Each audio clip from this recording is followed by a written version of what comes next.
Okay, for this particular video, I'm going to show you how to create a party or create an online party or even an in-person party in your back office. So what you'll need to do is go to myzia.com and enter in your rep ID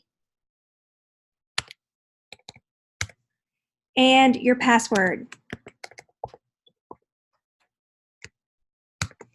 And then log in. Since I'm using Tamara's back office, I'm not going to save this password, but you'll want to save that for the future.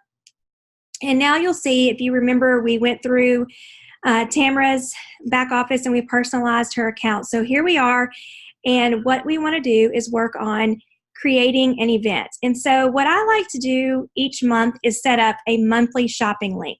So that way, if anybody that is not associated with the party comes to my website and wants to make a purchase, they will always see a monthly shopping link, and they'll become accustomed to adding to their order to that link. So when that happens, when that party maxes out at 1,000, or if you want to close it at 200, whatever you want to do, you're actually getting the rewards from those orders that were not placed within a specific event. Because if you ever go to the website as a customer, you will see all the different events that are associated with your particular account.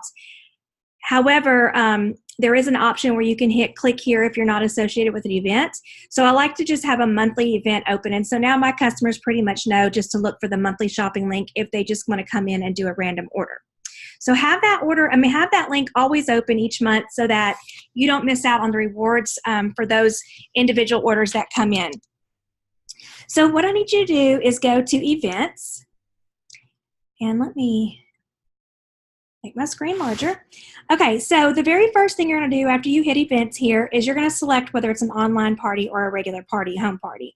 Now, I always choose online party, and the way I look at it is, let's say I'm doing an in-home party, but someone can't be there. I want the ones that are not able to show up, to be able to make a purchase online.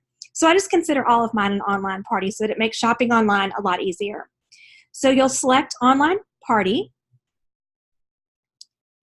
Okay, and so now you will enter in your party details. So you'll see you'll have some tabs across the front, and we're going to start with the details. Because I'm creating an August shopping link for Tamara, I'm going to go ahead and I'm going to backdate this party to August 1st. And parties can stay open for 30 or 31 days. So I'm going to just close this party out the last day in August.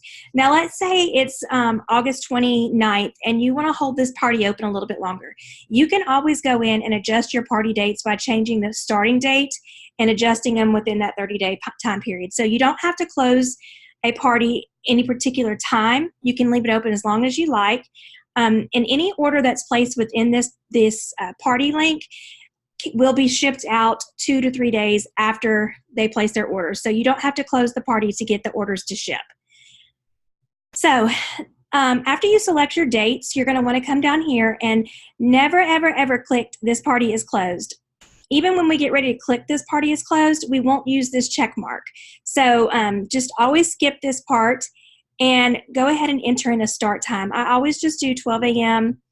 to 11 p.m. Just keeps it easy. Show on your site, that's a must. So if somebody comes to your website, the only way they're going to be able to recognize this event and see this event is if you click show on your site. So here's where I always put in the shopping link. So for this particular one, I'll say August shopping.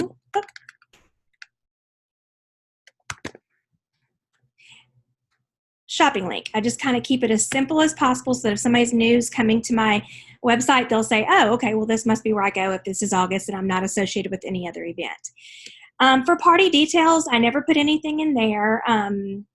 The address. So this party, I'm acting as the hostess for this party. So all the rest of this information is going to be under my name because I'm the hostess of the August shopping link. Let's say you're hosting a party for a friend. This is where you would put in Tamara's activewear party, or however you want to do it, and then you're going to be putting in Tamara's information. So I'm going to go ahead, and I don't know if I have Tamara's information right offhand. Let me see if I can find it real quick. Let's see. I'll tell you what I'm going to do, since I don't have this right now on hand. I thought I did, but I'm going to go ahead and just add in my information, and this lets you know that you can always change it if you need to come back and change it. So I'm just going to put in my information and city, state,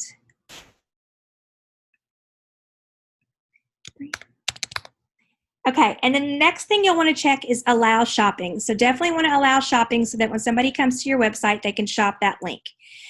The next part is for your host information or your hostess information. Again, you are the hostess for your monthly shopping link. Even if you were not the hostess for this event and you have a different hostess, you'll want to uncheck these. I never display any of the addresses or anything like that online. So when somebody goes online to shop, they strictly see a one-line event detailed name. Again, I don't have Tamara's information right offhand, so I'm going to use mine. Put in my email. For my password, I always just use the month, or if it's for a person, I put their first name in here. And I'm going to add Tamara. So for a password, I would have put Tamara if this was Tamara's party.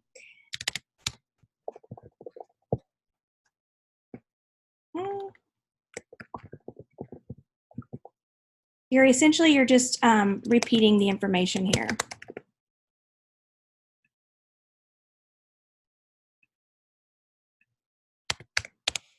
And then for your phone number, there are no dashes. You just put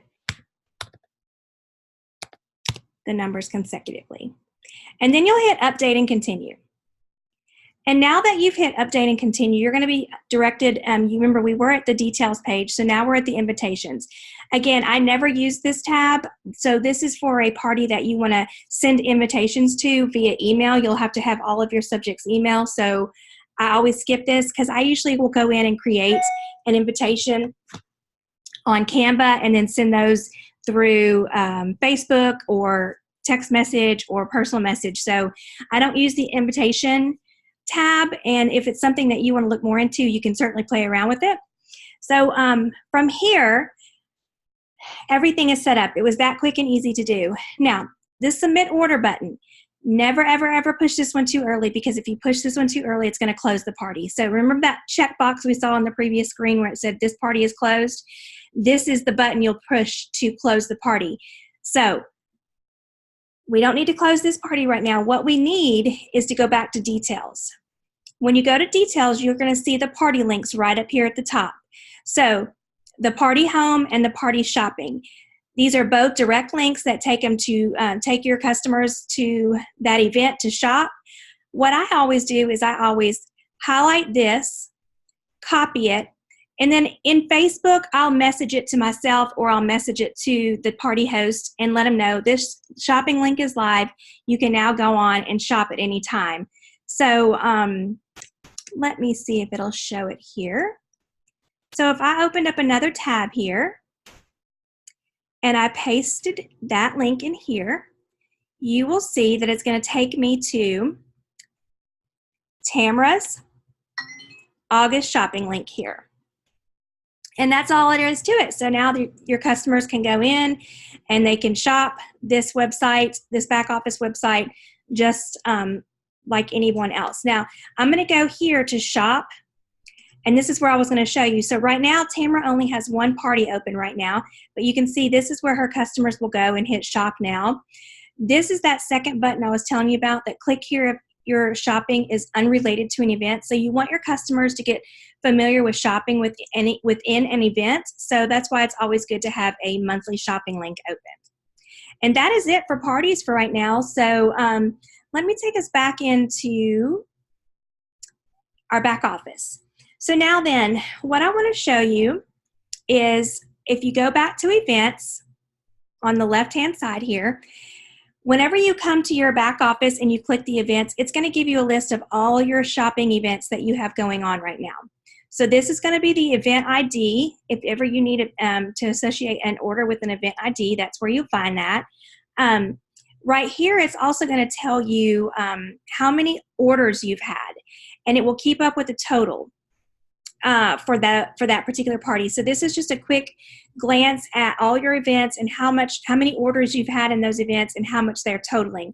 So you'll want to make sure that you are watching those numbers. I've had several parties that go in excess of $1,000. So hopefully you have your party rewards in front of you. If not, I can pull them up and send them to you separately.